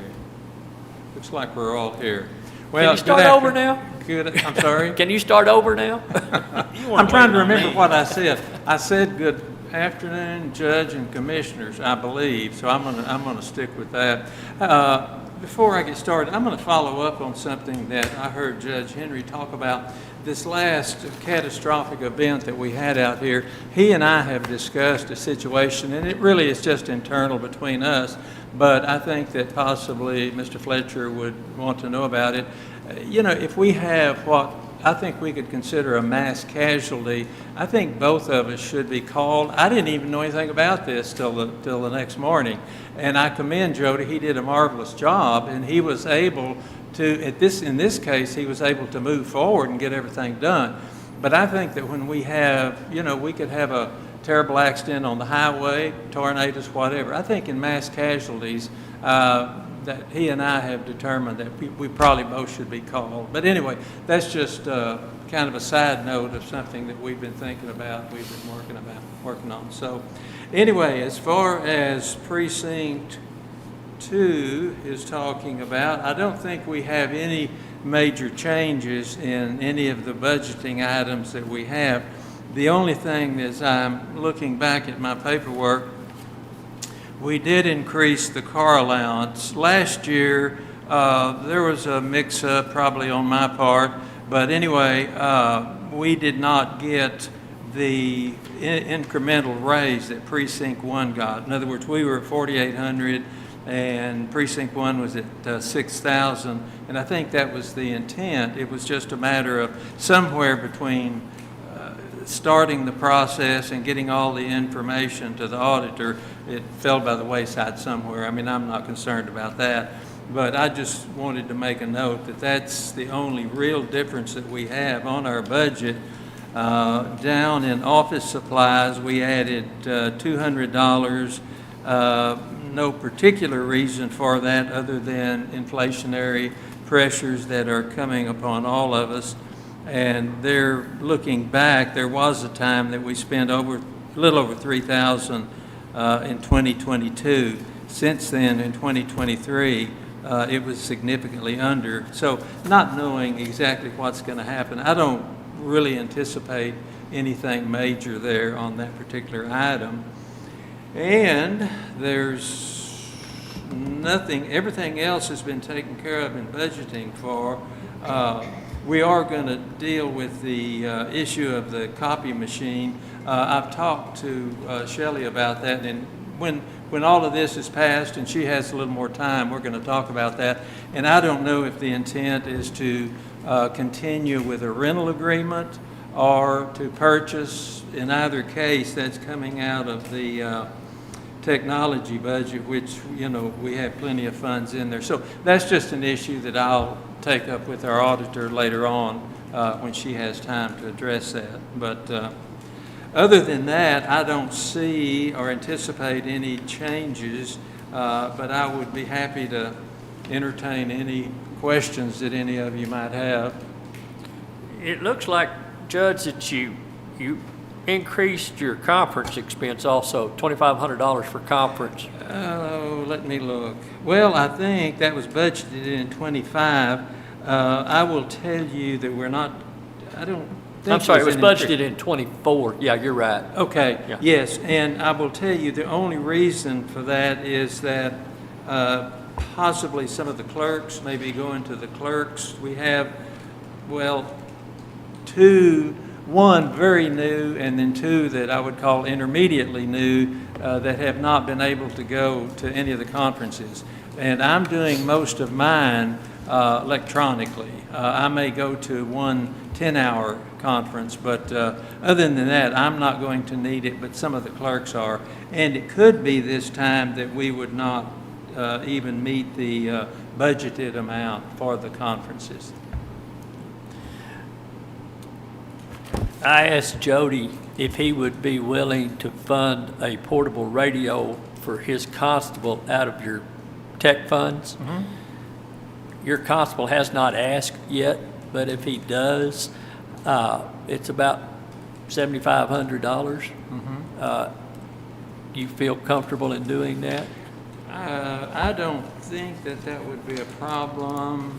I mean, it looked like both y'all's tech funds are healthy. Yes, we have in the tech funds, if I have expenditures, in the contingency line, we have 24,000 in there, and I can't see where that would be a problem.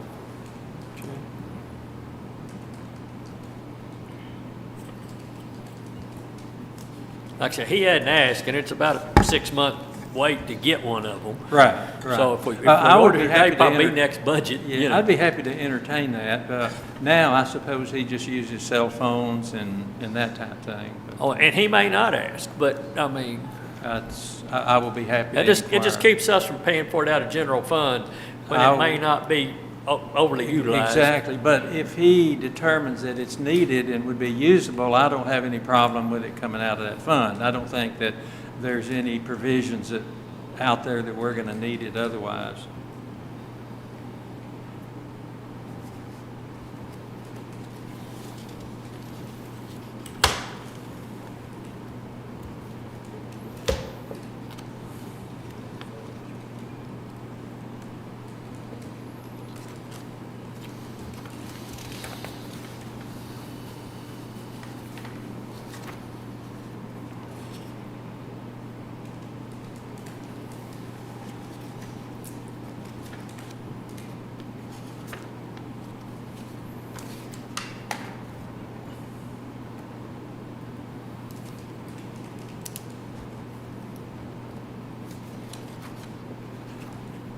Shelley, do you know if the district judge is going to do hers today? I'm texting her.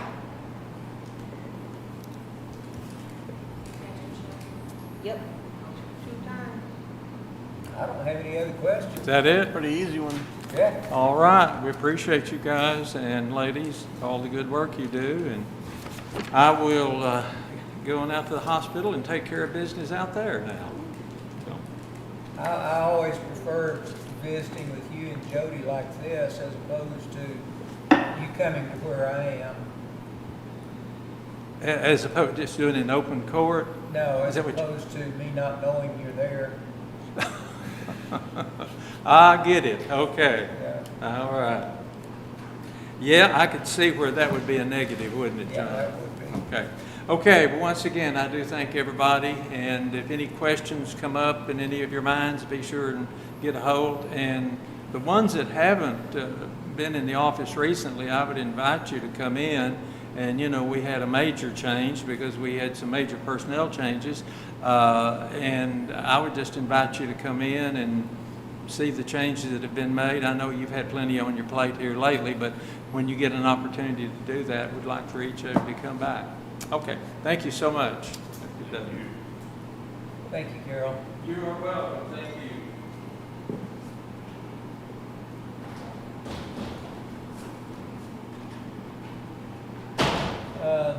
We kind of talked about it, but Mark's not gonna be here. Do y'all wanna see if we can't work him in later on? He's got quite a few things that he had wanted to talk about, and he told me a couple of things. But, it's up to y'all whether you want to Yep. let him, we'll try to work him in later on, or,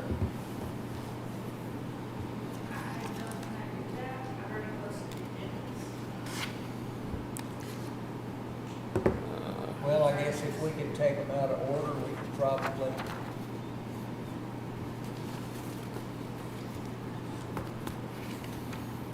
The only problem, if somebody wanted to see his or be Yeah. here or contest it, it's not documented, but Problem is, they're not gonna get a really good idea of what he really absolutely, I wants mean, there's, you know, if he's not here. He did tell me that everything was pretty much the same, although, I he, sent y'all the change. yeah. And he said if there was anything that, he really wanted, it would, I'm trying to find his sheet here, would be, evidently he's losing one of his deputies and would like to be able to go ahead and hire a replacement. I'm not sure how that appeared on his, well, if he's got a reserve unit expense of $535 for which he's never had, depending on who he places, they'd have to have a psychological and a physical and all that. I don't have any idea what that cost.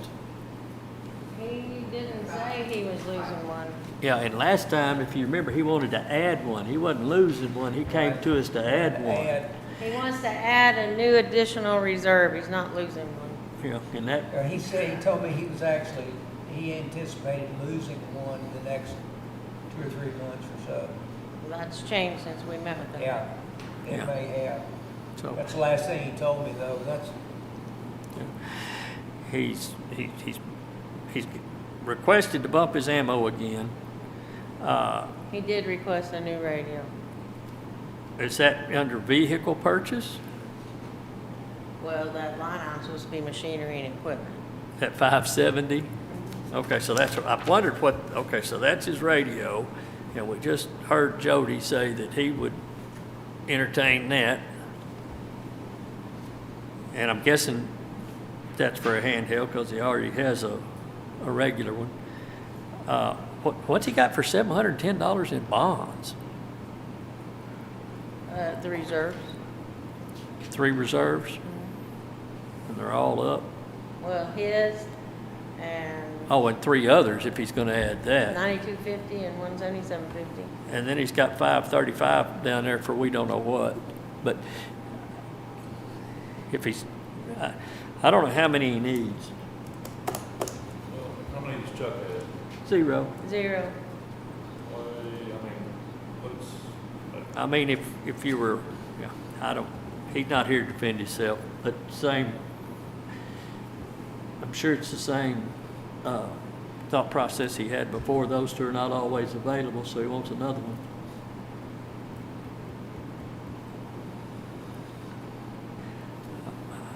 I mean, I don't know. If Chuck's not available, I mean, how does that all work? Well, in reality, one of them could call the other and can say, hey, can you go do this paper, deliver this paper, or, you know. And I don't think that, and they should be able to plan their evictions around most of whatever they got going on. Paper service would probably be the biggest driver, and they certainly could back each other up on that. So, Maybe see one reserve, I mean, I guess it needs to be more. well, you used to could say it doesn't cost anything, but right now it's costing $1,245, or minus, you know, whatever his bond is. So I don't know what he's never had anything unless he's going to start buying uniforms or something. He's got a uniform line with $750. So.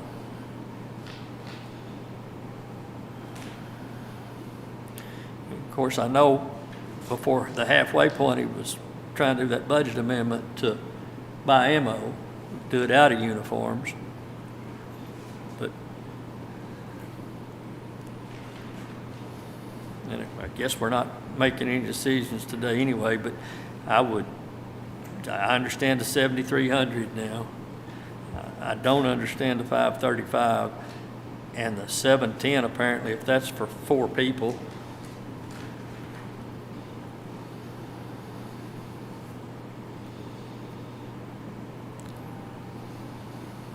I've never known of a constable having more than 2 reserves. And He's got psych test, 535. That's for the site restrooms. Bonds for 3 reserves is 532.50 plus his 177.50.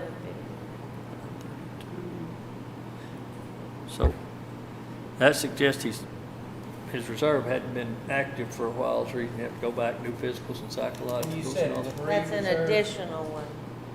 The new one, Yeah. yeah, he would have to, Oh. yeah. It just depends. How to work concerns. The what? It depends on if they've had a work concerns. Apparently they have, because he's budgeting for the psychological.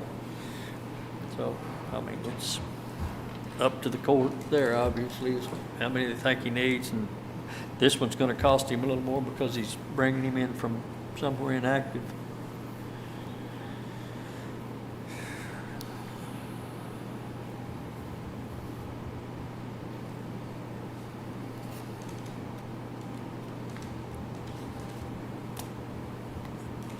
I question that bond amount though. I'm sorry? I question that bond amount, Yeah. if that's a 2-year or a 4-year, then it wouldn't need that much. Yeah, it seemed high to me. What's he got for subscriptions for $750?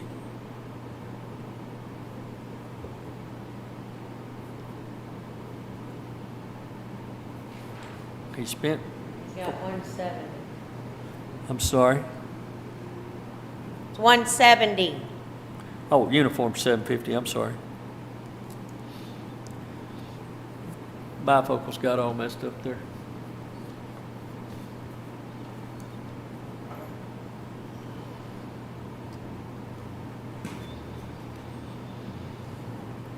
I don't know, he hadn't spent any money since 22. Well, he hadn't spent any really for office supplies, and for the most part.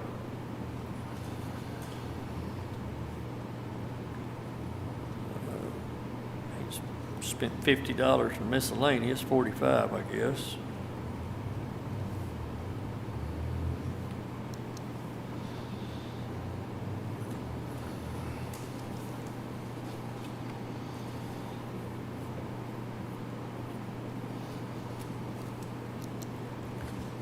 Anybody want to weigh in on that, or let it ride and him come back, or what do you want to On do? which part?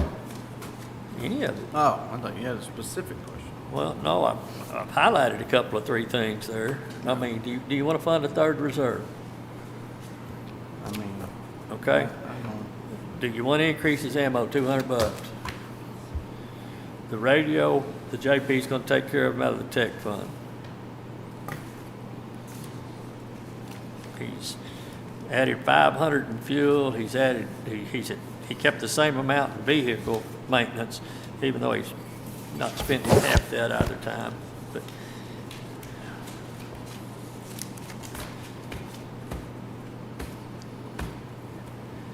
year to date, he spent $659 on fuel. 2023, he spent $2,800 on fuel. That fluctuates.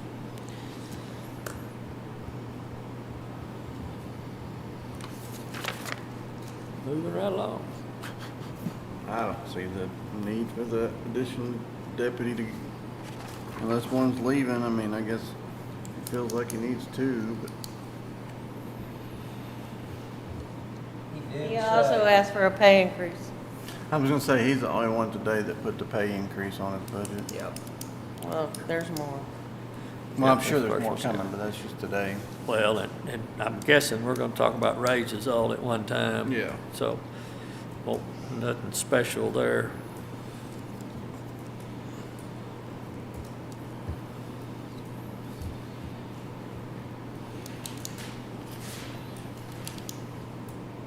like I say, if it helps, he did say he anticipated losing one of his deputies and hiring a new deputy. Wonder what happens if that one doesn't go. You know. Then he doesn't hire another one, I would guess. Well, and I think our rationale before was, why did you need 3? Well, I read 2. Yeah, you're getting cruel now, Judge. Oh, hell, I know. One of them, he said, served as his armor. Well, that's personal weapons, so, See, I ought to accuse myself, Yeah. recuse myself from this one too. yeah. I don't, like I said,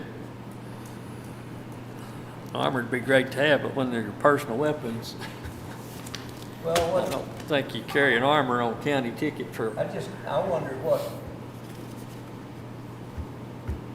the constable's doing that he needs 2 deputies to go serve a paper. well, if you got more deputies, you can spend more on ammo. Now you're getting cruel. You and your ammo. God dadgummit. Well, I mean, it ain't my money. I mean, you won't give away the taxpayers' money, well, sign up for some of it. I think. I mean, I saw one of the orders, and there was 12 or 13 boxes of double-aught buckshot. How many boxes of double-aught buckshot you think you'd shoot? Yeah, exactly. I mean, you know, when you actually look at what they're ordering and stuff, it kind of makes you wonder. That's a whole lot of qualifying with a shotgun. I agree with what you're saying, but I think we've talked more about ammunition in the last 3 years than we've talked about the rest of the But why do I 42 have to do million. that? To try to convince you guys that we don't need to spend that much? If I don't, then we'd be spending $800, because we were at $800. Yeah. And we know what happened that year. I'm with you. I think it Okay. should be scaled back, but we need to focus on some bigger numbers on some other things too. Well, where they're there. I mean, obviously, the raise is gonna be questioned. I mean, we budgeted $3,500 last year for vehicle maintenance. I mean, but you can wait here on all these, No, you're I'm gonna listening. cut now. I'm listening. Well, I personally think. I don't think it's a bad idea to have the 3,500 in there just in case. Because it's an older car. Yeah. But I really think it would be more fair to Mark to let him tell us exactly what these numbers mean. Yeah. And I don't know of any reason why it would be permissible to work him in later on. Does anybody? We could throw him in on a regular court one day. Or we I could mean, even because do it's that. between now and Or we could- September. Or if worst came to worst, we could get on the phone with him and if he was hospitalized or something like that, Yeah, I say, mean, what did you mean by this? obviously, we're not finalizing anything today. No, that's it, that's exactly right. I mean, and like I said, there's just 1 or 2 items there that, like I said, the radios is a no big deal when it's coming out of tech funds. So, the other reason I know what ammo costs, just like you do, and how much you get your shoot for $450. You'd be tired at the end of I the day. would be. But also, it seems like when we bought radios, I thought that the constables and all that were part of our. They got mobiles. They did They not got get, mobiles. They got mobiles. They did not get handhelds because limited use. And I wouldn't suggest we'd pay for them now. Oh, no, not a. If they went, that's the reason I asked to come out of tech fund. And the tech funds comes from like. You go pay a ticket, or so much of that ticket goes toward courthouse security. I said I was just telling Adam, we got an appointment with Deeds on Thursday, isn't it? Yeah, so I need to get you before that. Okay, Judge is on her way. from the courthouse, maybe. What? Be there. She was on the bench. I'll just Oh, is she? pass on what you want. Well, I'm not gonna bow down. I really don't know why she's showing up. She didn't change anything.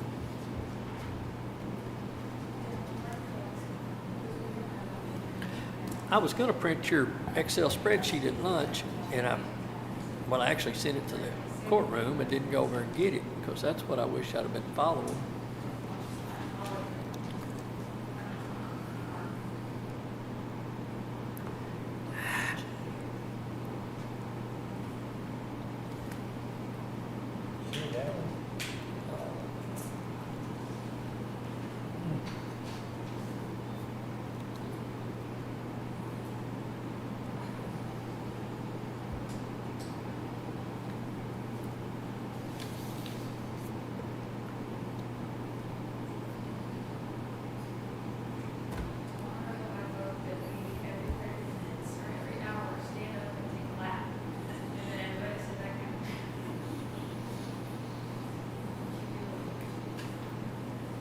She implying we're geriatric or something?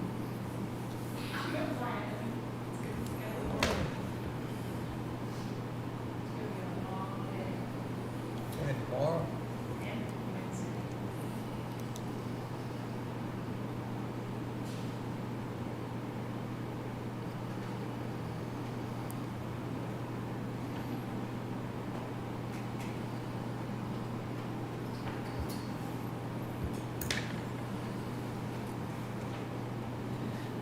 What's interesting too, every one of those reserves are gonna have to go to that required alert training.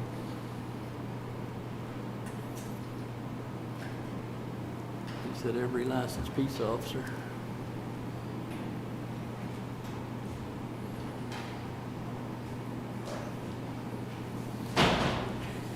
Good afternoon, Judge.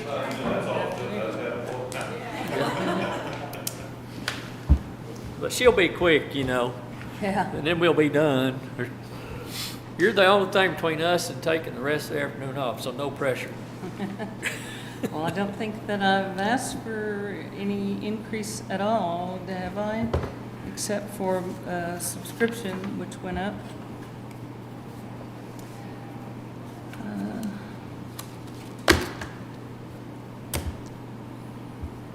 $200, $170. 5% for the contract. I don't know what our administrative judicial region is going to be. I haven't gotten anything yet. I don't know if you have, Shelley. No.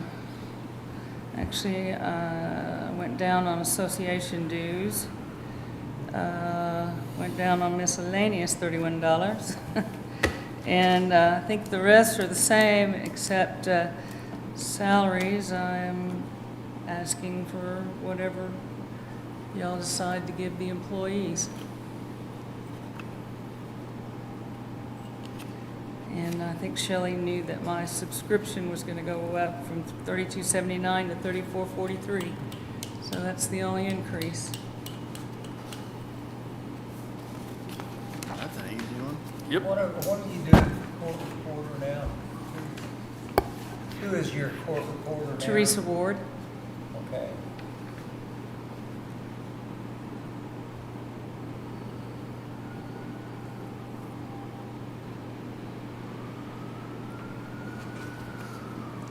I'm happy to answer any questions. Is that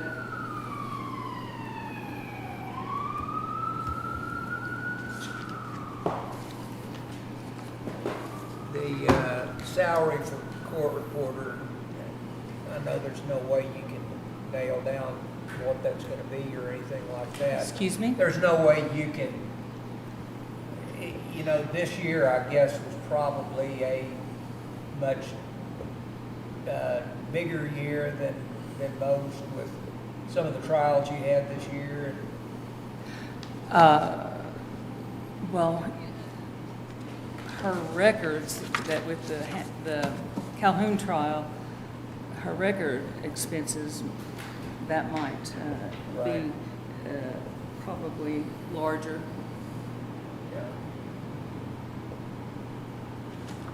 We were supposed to be in trial this week, but the civil case settled, and while I was gone, the visiting judge granted a continuance to the state and the defense. Is it still difficult to get a court reporter if Yes, that's very yeah. much so. But the Court Reporters Association is working on it. They're trying to train more court reporters. That the issue is statewide, and the judges and Court Reporter Association, they're addressing the issue. But there is still a statewide shortage of court reporters. And you can't blame them, but it seems like they're going where Where the money is. Yeah. Absolutely. So- It's hard for us to get court reporters here and in the CPS court, very much so. Okay.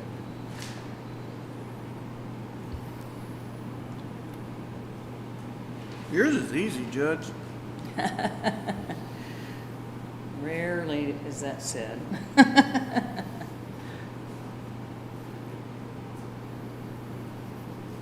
Do you have any questions of us? Can't think of anything right now.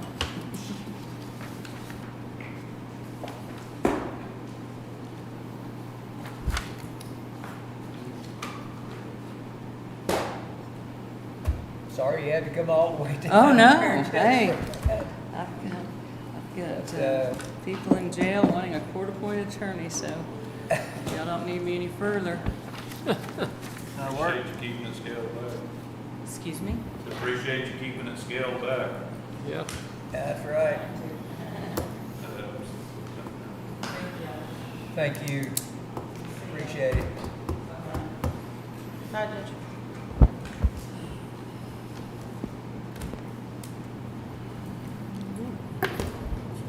Well, you there, down out here. Yeah, I like it. You start at 9? Probably not. What time we start tomorrow? 9 a.m. 9 Oh, no. a.m. Okay. And we are having to have a special court on Monday for treasurer's bond. That's right. That's supposed to be at like 7:30 in the morning, right? 6:45. What? Wait a minute. Wait a minute. 8 a.m. first thing. Okay. So you're gonna be here by yourself, really? Oh, if you're waiting. I've got a question here. If not only the treasurer, but the part-time quit at the same time, are we looking at, is the part-timer also bonded? Yes. Okay, so we're looking actually at 2 bonds then? No, No? Just one? y'all don't accept that. Pardon? Y'all don't accept that one. Just the treasurer.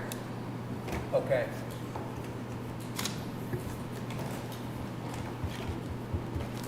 I was just looking at it for budget purposes.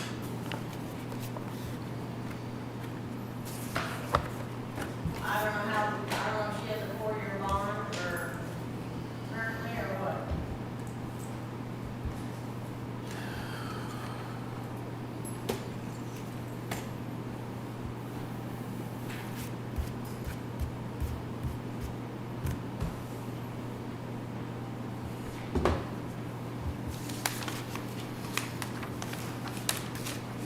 What we doing now? Going home? Going home. Are we adjourning for this one? Or recessing?